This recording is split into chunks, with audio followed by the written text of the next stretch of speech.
Hello everybody, I am back. The alignment of everything may look a little bit off, but I'm having to work with what I've got. In that direction, that way, I have a basket. I've got a camera there and I've got a camera there. And I'm going to try to show you some of the things I'm trying to implement into my throwing game. For now, I'm going to limit this to throws that are under 100 feet. So this will be standstills, but you can kind of see how what I'm about to go through will be implemented with other forms of throwing, such as with a walk-up. But in particular, this is all focused on backhand throwing, and now I'm going to go through some of my notes.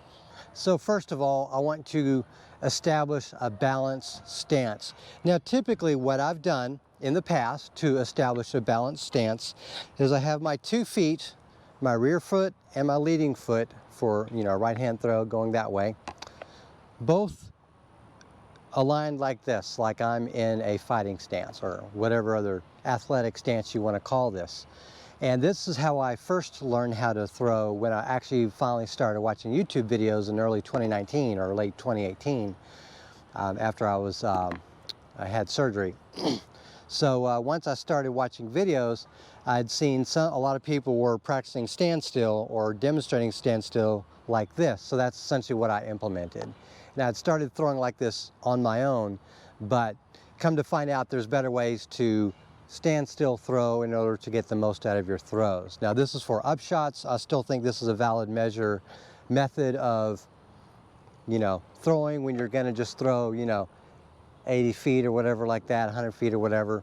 If you can't putt, that distance like a higher level player can. But anyways, so typically what I've done is have an athletic stance that has a balanced stance.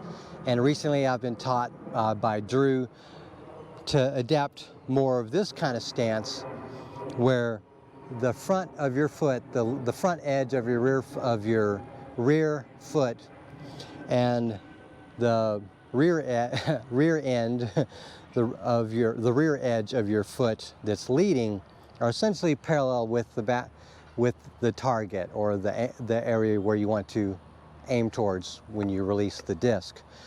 And he of course caveated with that it's quite fine to bring that in a little bit, which is where I've come to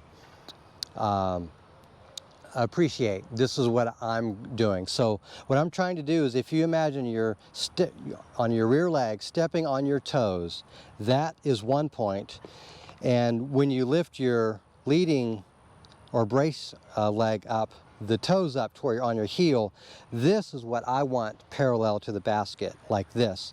And I'll try to demonstrate why.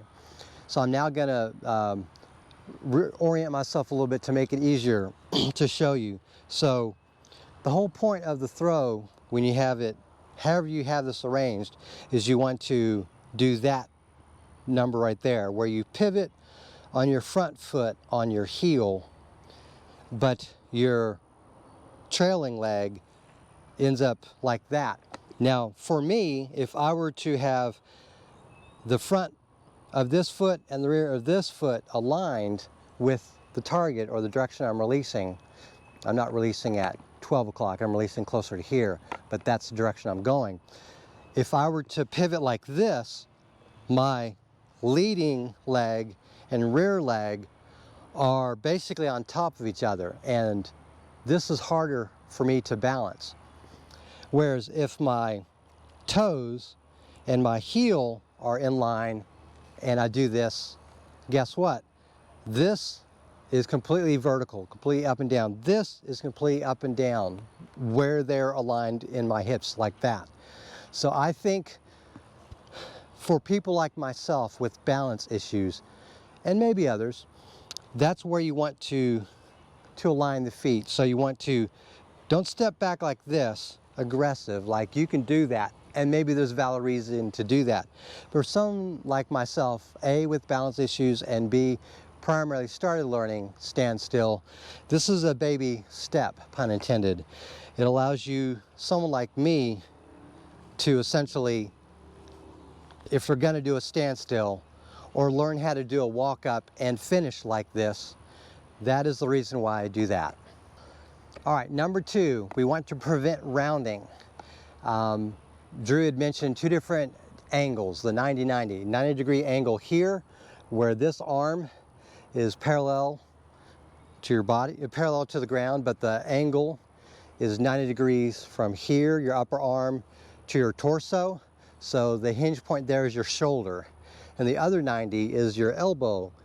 That is a hinge between your upper arm and your lower arm, or your forearm. And so for someone like me, I'll need to assume that stance and essentially bring this elbow up. One of my chronic issues with throwing has been I essentially throw like this. And this also sometimes leads me to swoop the disc down, and it comes out either like that or it comes out like that. Either way, that's bad. You want a more fluid motion like this. You want to prevent the rounding by having this arm 90 degrees to there, but also you want it 90 degrees to there, in my opinion. But you also want this 90 degree angle to be maintained at the peak of the pass through, whatever you call it, when it's going through the power pocket when you release. So that's what I'm trying to do. And last but not least, I want to start slow. So what I have the habit of doing is going, pa, you know, and it's because I've always been very rhythmic based. And so for me, it's like a swing, a pendulum. I'm just going to do this and then that. And that's how I throw. When what I need to do is to better get myself aligned, you know, get the stance right, where it's balanced, where it'll be balanced when I go that way. Get the arm up so that when I throw, and I also don't want to do this extension here, I want to do this and then that. Now, given that I have 80 feet or slightly more to work with between here and the target, I can't really release throws like that, or I will put too much power on it and it'll hit the wall, which I don't need to do with my base plastic putters.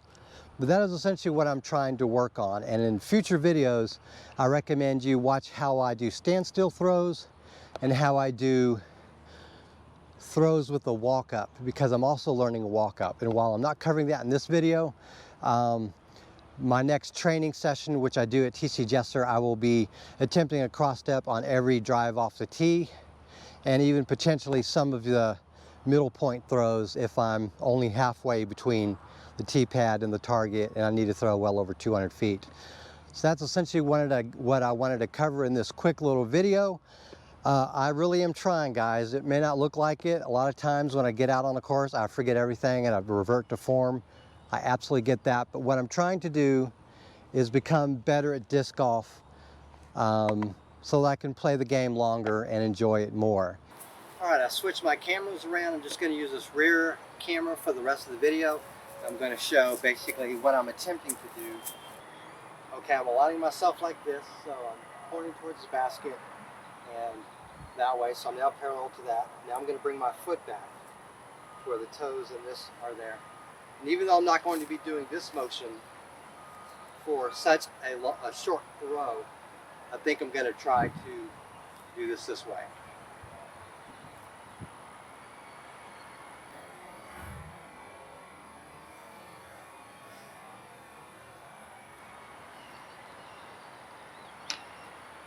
A little too strong, but that was good.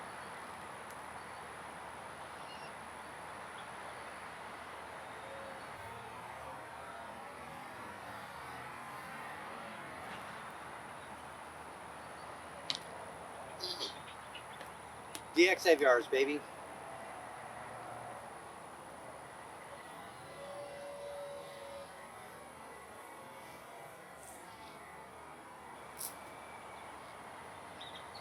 I'm not implementing what I need to do. I need to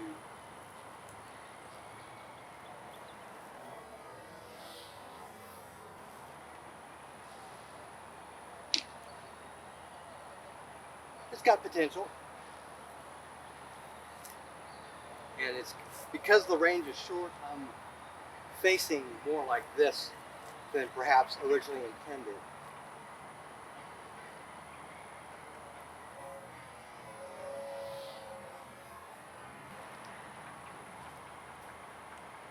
All right, that has potential. Thank you very much for watching and have a great day.